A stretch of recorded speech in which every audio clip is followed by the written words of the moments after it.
Psicólogos de Reddit, ¿qué os hizo daros cuenta de que estabais tratando con un psicópata? Historia 1, al principio, no lo sabía. De hecho, dada la situación, él parecía más compuesto que la mayoría de mis pacientes.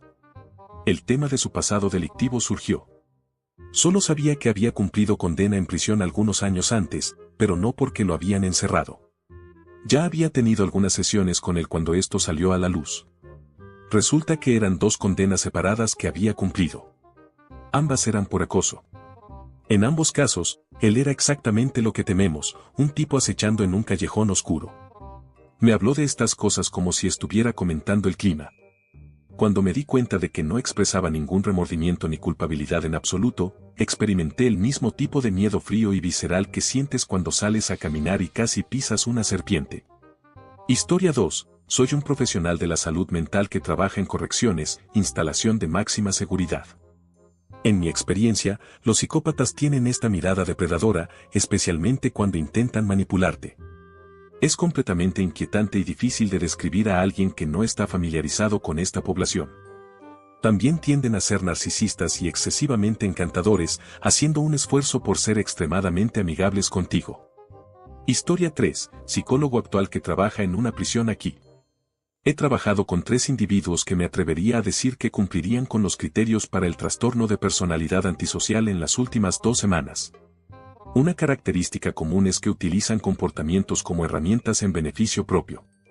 Se autolesionan no porque quieran hacerse daño, sino para usarlo como una herramienta para atraer al personal a la celda y provocar violencia, obtener medicación adicional o ser enviados a la unidad de segregación que conlleva un estatus. Historia 4. No soy psicólogo, pero estuve en la sala donde evaluaban a mi madre. Bueno, no estaba dentro de la sala, era como una sala de interrogatorio policial con un vidrio unidireccional. Estaba allí porque necesitaban entrevistarme para tener una perspectiva externa. En fin, mi madre fue arrestada bajo sospecha de cometer un crimen. Para poner en contexto, estaba esposada a una mesa y estaba furiosa. Siempre ha tenido problemas de ira volátil debido al consumo excesivo de sustancias y alcohol. Estaban hablando con ella, interrogándola y haciendo otras cosas. Estuve allí durante unas 3 horas. Ella mantenía a esta mujer dando vueltas en círculos para desviarla del problema real. Contestaba preguntas sobre diversas cosas que asustarían a una persona normal de manera increíblemente tranquila. Apenas mostraba empatía por nada y fue aterrador verlo. Ya sabía que no estaba bien de la cabeza de todos modos, ella era abusiva tanto con mi hermano como conmigo. Pero ver cómo manejó la situación en ese momento, me alegra haberme ido de allí o habría empeorado mucho más. No he hablado con ella en unos 4 años, pero ha intentado ponerse en contacto. No puedo confiar en ella y no creo que vuelva a hacerlo jamás. Antes de continuar, no te olvides de darle a like y suscribirte al canal para seguir apoyándonos. Continuemos. Historia 5. No soy psicólogo, pero soy enfermero y veo demasiados casos de salud mental. Una vez tuve un paciente que fue traído después de intentar entrar por la fuerza en la casa de una familia mientras estaban en ella. Lo teníamos en la unidad de telemetría porque sus electrolitos estaban desequilibrados y actuaba como si no recordara haber intentado entrar en la casa de una familia completa estando ellos en casa. Estaba inquieto, pero el hospital en el que trabajaba tenía una política estúpida de riesgo de caídas que mantenía a los pacientes en la cama, incluso si eran jóvenes, sanos y capaces de cuidarse para evitar caídas. A los pacientes de salud mental les gusta pasear, especialmente cuando empiezan a sentir que lo necesitan. En fin, intento mantener al tipo en la cama porque si sus pies tocan el suelo, una fuerte alarma suena, llevándolo aún más al límite. Así que estoy allí intentando hablar con él y desescalar la situación. Estamos conversando y me dice que es una mala persona, que hizo daño a su gato y que su hermana le preguntó qué le pasó, a lo que le dijo que el perro lo había hecho. Pero, me confesó que su secreto es que lo hizo él. También me compartió que sabía lo que estaba haciendo cuando intentó entrar en la casa de la familia y que quiere hacer daño a la gente. Por supuesto, compartí esta información con el médico hospitalario y el psicólogo y, naturalmente, lo dieron de alta sin problemas al día siguiente. Sin seguimiento legal ni tratamiento psiquiátrico ambulatorio. Historia 6. Primero lo sientes en tu instinto. Utilizando una medida validada y construyendo un historial de casos detallado para discutir en supervisión, es así como pones a prueba tu intuición. Pero a menudo lo sientes bastante rápido. Suele comenzar con simplemente una sensación de que algo está fuera de lugar. Cuando estás haciendo terapia con alguien, tendemos a establecer un vínculo bastante fuerte con las personas. Así que hay mucha microimitación ocurriendo, y empiezas a sintonizar bastante profundamente con el lenguaje corporal inconsciente. Cuando estás en este estado, a veces simplemente empiezas a sentirte muy incómodo y aún no puedes articular verbalmente exactamente por qué. Esto se debe a menudo a microexpresiones sutiles, destellos de emoción muy rápidos, que duran fracciones de segundo, que percibimos, pero que no registramos conscientemente. Ves destellos de emociones relacionadas con el desprecio y sonrisas del ladrón, básicamente emociones relacionadas con el dominio y el engaño. Lo siguiente que notarás es que se está produciendo mucha proyección. Esto comienza bastante rápido, por lo general en una sesión de evaluación, quiero decir, como un comentario aparte, ser evaluado por otra persona puede sentirse bastante amenazante para la imagen de uno mismo, y mucho más para la imagen de un psicópata. Bastante predeciblemente habrá desafíos de estatus, te preguntará sobre tus credenciales, tu experiencia, etc., y luego a menudo habrá algunas críticas y pullas con una negación plausible, por ejemplo, bromeando que todos los psicólogos están locos, o simplemente cambiando las tornas preguntando quién es la persona más loca que has tratado. Empiezas a sentirte en desventaja y como si ahora te estuvieran evaluando a ti. A medida que pasa el tiempo, atribuirán muchas de sus propias emociones a ti a medida que la proyección se profundiza. Por ejemplo, comentarán que pareces triste, preguntando si estás bien o, por el contrario, preguntando por qué te enojaste en ese momento. Con el tiempo, su afecto pasa de microexpresiones a demostraciones de dominio más evidentes, reclinarse hacia atrás, sonreír con superioridad, levantarse y pasearse, etc. En este punto, tu intuición inicial está obteniendo más evidencia de respaldo y es hora de utilizar las medidas validadas. La señal más grande de todas es una falta general de disposición para mostrar cualquier vulnerabilidad o estar en una posición de inferioridad. El compromiso será superficial, a menudo amigable o camaraderil, con mucha charla y bromas, siempre rozando el límite del desprecio y el desdén evidentes. Comenzarán sutilmente y con el tiempo se volverán cada vez más obvios en su necesidad de controlar y dominar las sesiones de terapia.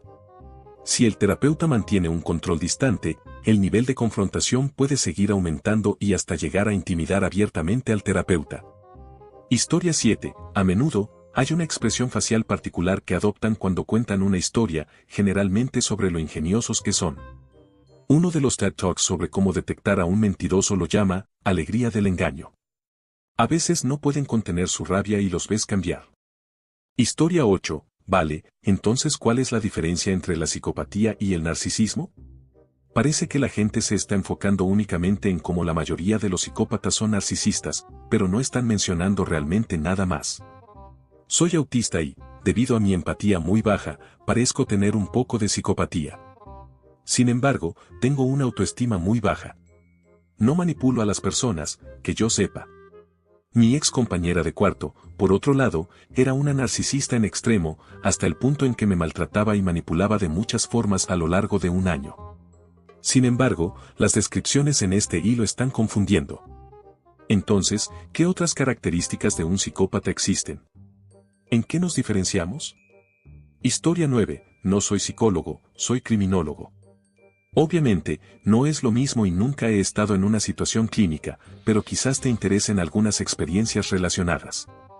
Ten en cuenta que seré muy cuidadoso con mi lenguaje para mantener la integridad profesional, disculpa por la forma algo rígida de expresarme. He estado en un par de prisiones por asuntos académicos y laborales. Estas experiencias no son realmente tan interesantes, porque sabía por qué estaban allí las personas y no me sorprendía que algunos fueran psicópatas. Pero esas fueron mis primeras experiencias. Pero mi área de experiencia profesional y académica es la victimización infantil. En raras ocasiones he visto a psicópatas en proceso de formación, por así decirlo. Víctimas que han sufrido tanto abuso y negligencia que se puede ver cómo se encaminan hacia el camino de un abusador u otro tipo de delincuente. No era mi responsabilidad intervenir, y no tengo experiencia en esa área, pero conociendo los historiales de casos, fue triste de observar. He hablado con algunos agentes de policía, trabajadores sociales y otros sobre algunos de ellos. Es como ver un gran árbol tambaleándose en cámara lenta, sabes que va a caer al suelo, pero no hay mucho que puedas hacer al respecto. He conocido, en un contexto profesional, pero de manera indirecta ya que no es lo que usualmente hago, a un pariente de un asesino en serie que también fue sospechoso en algún momento. Salí de esa reunión con la certeza de que fueron la mano guía detrás de los crímenes del asesino en serie. La policía también estaba bastante segura, pero simplemente no había evidencia. Ambos están fallecidos ahora y, sinceramente, no voy a derramar lágrimas por ellos. Definitivamente había abuso familiar en esa historia también. He encontrado a algunas personas, un número muy pequeño, que eran psicópatas y bastante inteligentes. Esto fue a través de trabajar en mi campo. Una de estas personas indicó que eran abusivas hacia los animales como sustituto o como preparación para hacerlo con niños. No voy a repetirlo, pero lo que dijeron es algo que me persigue hasta el día de hoy y ni siquiera he podido repetirlo a mis amigos más cercanos o incluso a mi psicólogo. Otra de estas personas escapó de la justicia. Una persona muy inteligente. No fue culpa de nadie, la investigación fue excelente, la policía hizo un gran trabajo, todo encajaba y se logró mucha justicia.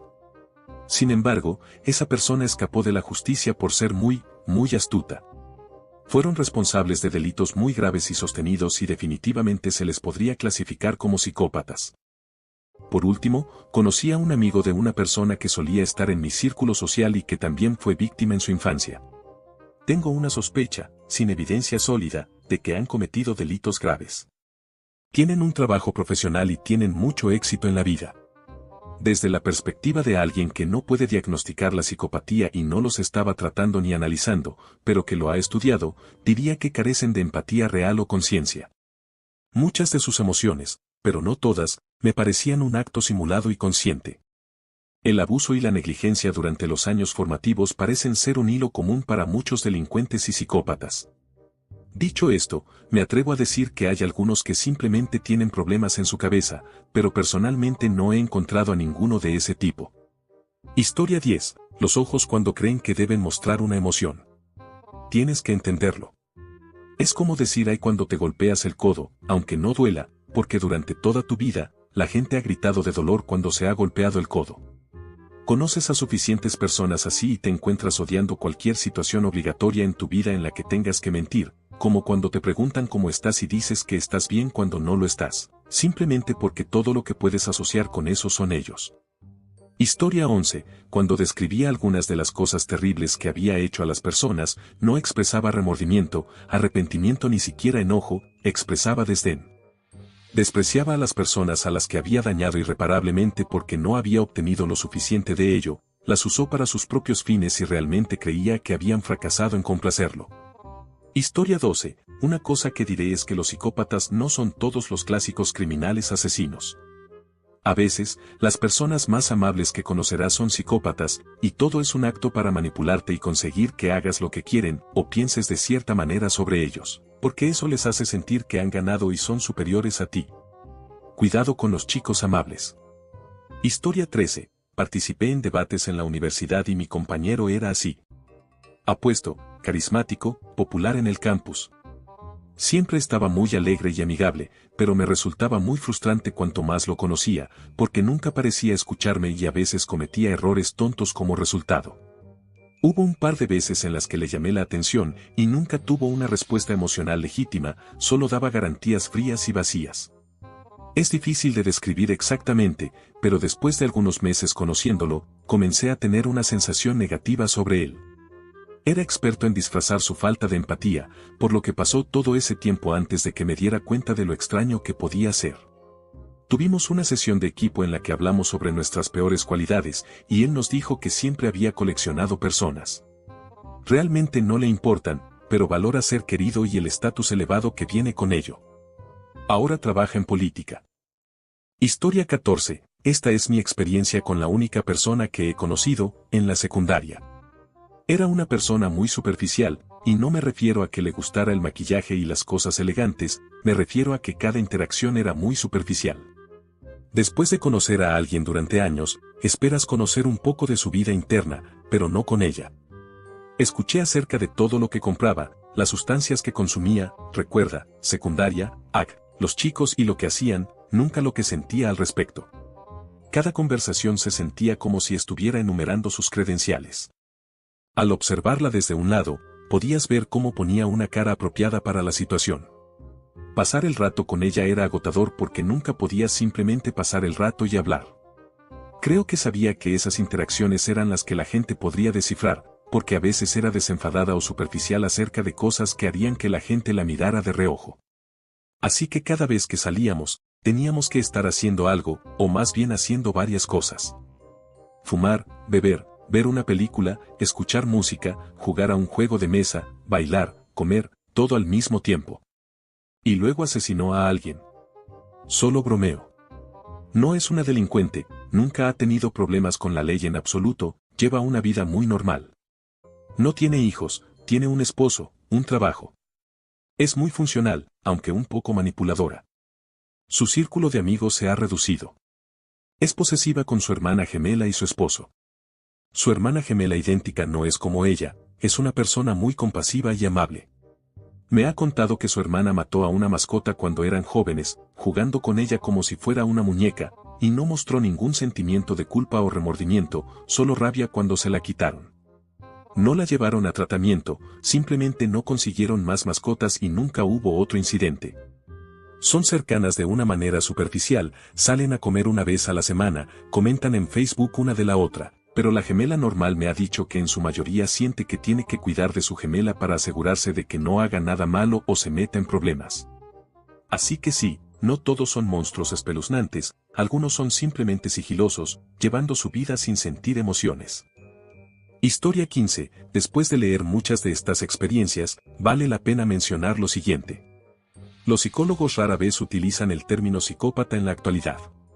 Los trastornos que caerían bajo el paraguas de la psicopatía son preferidos en lugar del término genérico y fácilmente confundible de psicópata. Nota cómo muchas personas a menudo confunden la psicopatía con el narcisismo. Existe un trastorno de personalidad narcisista que se ajusta a muchos modelos de psicopatía, pero no todos los llamados psicópatas son narcisistas. A menudo no se necesita capacitación en psicología para identificar a los llamados psicópatas.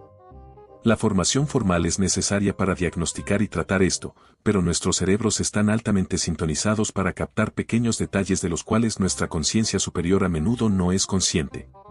Esto no significa que debamos confiar puramente en nuestra intuición, a menudo nos equivocamos más de lo que nos gustaría admitir, pero como nos sentimos en las primeras impresiones a menudo es muy importante.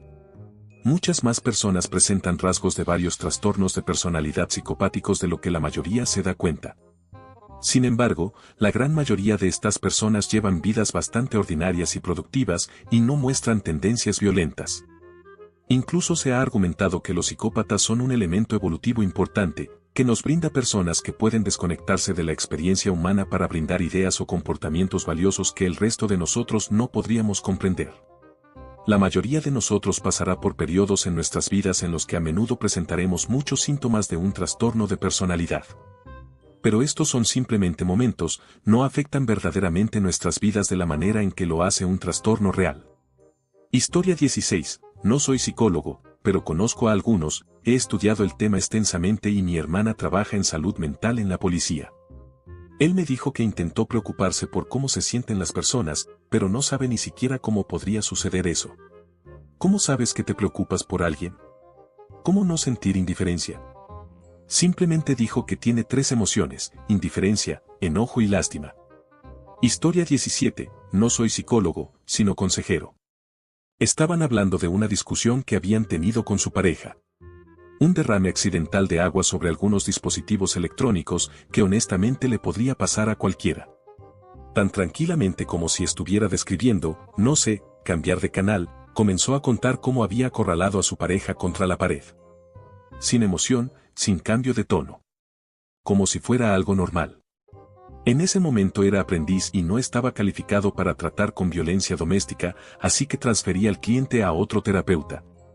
Sin embargo, no se me permitió terminar la sesión y tuve que estar con él durante otros 20 minutos. Nunca había tenido tanto miedo en mi vida.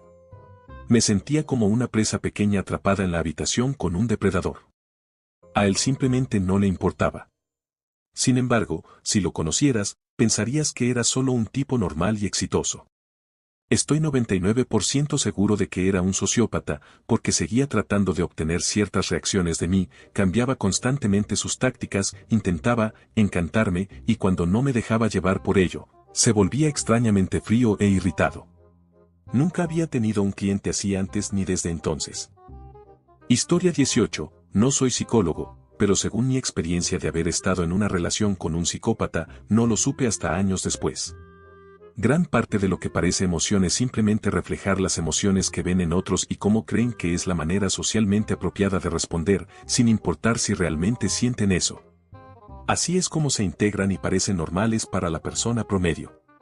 Son narcisistas y todo gira en torno a ellos. Siempre pueden culpar a otras personas, nunca es su culpa. Sin embargo, cualquier cosa positiva en sus vidas o en la vida de otros es gracias a ellos. Debido a que son narcisistas, creen que son mucho más importantes de lo que realmente son. Tienen una influencia fuerte sobre los demás debido a su capacidad de no sentir nada al manipular a otros, y así es como ejercen control sobre los demás. Harán lo que sea necesario para salir ganando en una situación sin tener en cuenta las vidas o los sentimientos de los demás. Pueden fingir sus sentimientos o reacciones para seguir manipulando a quienes los rodean, y sienten placer al tener control sobre otras personas y sentir que están controlando todo. Historia 19. La mejor manera de saber con certeza es sentarse con un psicólogo y hablar con él sin reservas acerca de tu vida y la forma en que experimentas el mundo. Si estás más interesado en un autodiagnóstico, aunque te aconsejaría que no lo hagas, ya que es completamente insustancial debido al autoengaño y el sesgo, hay muchos recursos disponibles en línea. Podrías encontrar una copia del DSM-V con 5 minutos o menos de búsqueda en línea. Si estás buscando experiencias personales que se alineen con las tuyas, simplemente lee Reddit. Hay muchos de nosotros por ahí. También podrías buscar algunas cosas con bastante facilidad. ¿Sientes empatía? ¿Alguna vez te has sentido mal por lastimar a alguien? ¿Te pones triste cuando las personas se van de tu vida? ¿Extrañas a las personas cuando se van? ¿Tus emociones son particularmente intensas o duraderas? ¿Alguna vez has sentido amor? En general, ¿cumples con la ley por razones morales? ¿Te indignas ante ofensas morales? ¿Eres propenso a la soledad? Si la respuesta a alguna de estas preguntas es sí, entonces diría que es poco probable que seas un sociópata. Pero nuevamente, solo puedo hablar desde mi experiencia personal y no soy psicólogo. Así que tómalo con precaución. Historia 20. Comencé mi carrera en psicología forense, pero decidí dejarlo después de ser agredido varias veces por pacientes. Luego comencé a trabajar con niños y adolescentes. Fue allí, trabajando con una niña de 8 años, a la que llamaremos Sarah, cuando me encontré con la primera persona que marcaría como psicópata. Sarah venía de una familia bastante buena y estaban realmente dedicados a ayudarla en el futuro.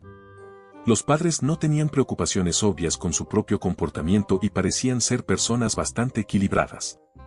Habían probado con varios terapeutas antes de verme, la mayoría de los cuales parecían tener dificultades con el hecho de que Sarah no parecía estar demostrando problemas de comportamiento más tradicionales, por ejemplo, no era impulsiva, no perdía el control y se volvía salvaje. En cambio, Sarah era atenta, planificadora y meticulosa. Era bastante típica en el sentido de que tenía una larga historia de Barbies mutiladas y algunos animales bastante lastimados en su camino. Lo que fue un poco único en el caso de Sarah es que rara vez se metía en problemas por hacer algo porque parecía ser muy buena para convencer a otros niños, generalmente a los más jóvenes que ella, de hacer cosas. Logramos avanzar al hacer algunas pruebas psicológicas con Sarah. Tenía un folleto frente a ella, cosas que cuestan alrededor de 200 pesos, que usamos para las pruebas. Sarah procedió a romper lentamente una página a la vez mientras me miraba a los ojos. Tengo una buena cara de póker. Ella me preguntó qué iba a hacer al respecto. Le dije nada. Ella continuó.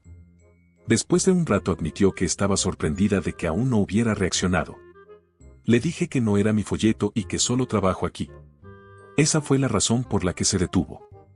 Las siguientes 9 horas que pasé con Sarah continuaron con este tipo de cosas. La parte más incómoda fue que simplemente me miraba constantemente e intentaba leer mi rostro. Creo que realmente la desconcertó mi falta de expresión. Cuando la observaron con sus padres, hizo exactamente lo mismo. Los servicios de protección infantil ya estaban muy involucrados y todos estaban un poco inseguros de qué hacer con esta niña. Afortunada o desafortunadamente, estaba a punto de mudarse al otro lado del país y a una zona muy boscosa. Recuerdo que su padre bromeó de manera algo triste, al menos los animales allí podrían defenderse. Recuerdo que los padres parecían asustados. Aproximadamente 6 meses después de que se mudara, ocurrió uno de los peores incendios en la historia de la zona y destruyó pueblos enteros. Siempre me he preguntado si fue Sarah. Y con esto finalizamos el video. Comenta tu respuesta a esta pregunta en los comentarios, dale like y comparte el video si quieres apoyarnos. Un saludo y cuídense guapetones. Besitos.